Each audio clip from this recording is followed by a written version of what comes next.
국민의힘 한동훈 당대표 후보가 나경원 후보의 공소 취소 청탁을 폭로한 데 대해 언행에 신중하지 못해 죄송하다며 하루 만에 사과했습니다.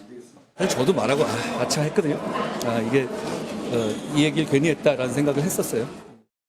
분별 없는 폭로로 자폭 전당대회를 만들었다는 비판이 쏟아지자 180도 태세를 전환한 겁니다.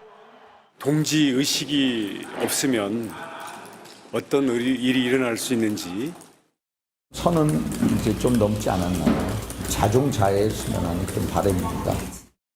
특히 2019년 패스트트랙 충돌에 참여했던 20대 국회 자유한국당 출신 인사들은 밤샘 국회 점거와 법안 가로채기 등 당시 물리적 충돌이 정당했다고까지 목소리를 높였습니다. 한 후보가 화양연화의 검사 시절을 보낼 때 우린 국회에서 처절하게 싸웠다. 의원 개개인의 아픔이자 당 전체의 아픔을 후벼 파서야 되겠냐고 성토했습니다. 문재인 정부의 야당 탄압성 기소를 정권이 바뀐 뒤 새 법무장관이 취소해주지 않은 게 문제였다는 주장입니다. 아니 그러면 누가 야당하고 싸우겠습니까, 여러분? 나경원 후보는 당시 노루발 못보비 속칭 빠루를 들었던 일화를 거론하며 지금이야말로 빠루 정신이 필요하다고 한술 더 떴습니다. 야권은 공소 취소 청탁은 물론 이런 국민의힘 내부 분위기를 싸잡아 비판했습니다. 2019년 국회를 무법천지 동물국회로 만든 책임자들이 반성하기는커녕 공소 취소를 청탁했다는 불법 행위까지 고백했다며 검찰의 수사를 촉구했습니다. 서로가 범죄 행위들을 나란히 증언하고 있는 만큼 응당하게 수사도 나란히 잘 받기를 바랍니다. 또 여당 전당대회가 댓글팀의 청탁까지 범죄 자백쇼가 됐다고도 비꼬았습니다. 한 후보가 자신의 발언을 즉시 사과한 건 작년 말 정치 입문 뒤 사실상 처음입니다. 그만큼 이번 폭로의 파장이 당 안팎으로 심상치 않다는 걸 보여주고 있습니다. MBC 뉴스 손하늘입니다.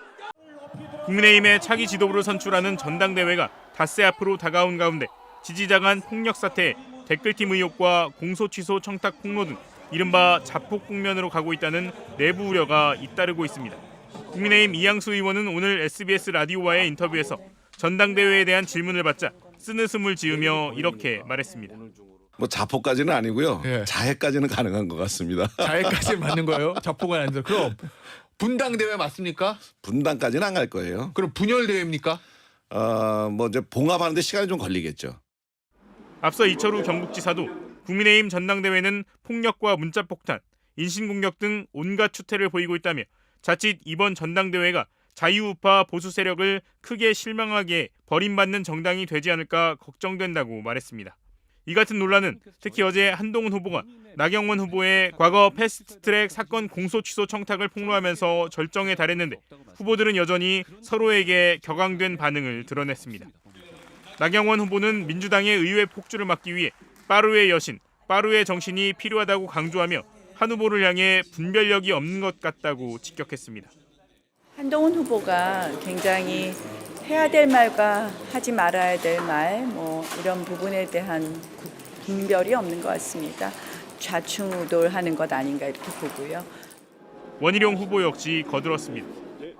동지 의식이 없고 내가 살기 위해서는 누구든지 흔들고 누구든지 위험으로 궁지로 몰아서 나만 살아야 되겠다. 이런 생각이 있으면 사태는 심각해지는 거죠. 당내 파문이 커지자 한동훈 후보는 신중하지 못했던 점 죄송하게 생각한다며 법무부 장관이 개별 사건에 개입할 수 없다는 설명을 하는 과정에서 예시로든 사전에 준비되지 않은 말이었다고 한 발 물러섰습니다. 그러나 조국혁신당이 관련 의혹에 대해 고발을 검토하겠다고 밝히는 한편 한 시민단체도 한 후보의 댓글팀 의혹을 공수처에 고발하는 등 파장은 계속되고 있습니다. 한 여권 관계자는 고비를 넘겼다 싶으면 또 다른 자폭성 의혹이 제기되면서 당 내부의 위기감이 심각하다며 야권에 계속해서 끌려갈 먹잇감만 던져주는 상황이라고 말했습니다. 국민의힘 전당대회가 점입가경입니다. 목불인견입니다. 남의 당 일이다 의견 표명을 자중하고 있었습니다. 그러나 도저히 지켜만 볼 수 없어 이 자리에 섰습니다. 지금 국민의힘 전당대회는 범죄 집단의 자백 쇼를 보는 것 같습니다. 후보자들을 둘러싼 범죄 행위가 자고 나면 하나씩 터져 나옵니다. 국민이 국민의힘 전당대회를 통해 알게 된 것은 우선 한동훈 씨가 법무부 장관 시절 사설 댓글팀을 운영했다는 것입니다. 찐윤을 자처해온 장예찬 전 최고위원이 한 말입니다. 그는 그 자신도 그 팀의 일원이었다고 폭로했습니다. 사소한 일에도 고소를 남발하던 고소왕 한동훈 씨가 장예찬 전 최고위원에는 이상하게 우물쭈물합니다. 만일 제가 법무부 장관 시절 댓글팀을 운영했다는 의혹이 일어나거나 여당 의원이 저에게 공소 취소를 해달라고 부탁했다면 어떤 일이 벌어졌겠습니까? 전국의 검사들은 게시판에 의견을 표명하고 난리가 났겠지요. 검찰도 바로 강제 수사에 들어갔을 것입니다. 문재인 대통령 부인 김정숙 여사가 여당 비대위원장에 당무와 관련된 문자를 보냈다면 어땠을까요? 우리 조국 혁신당은 진실이 드러날 때까지 머뭇거리지 않고 끝까지 진실을 파헤칠 것입니다.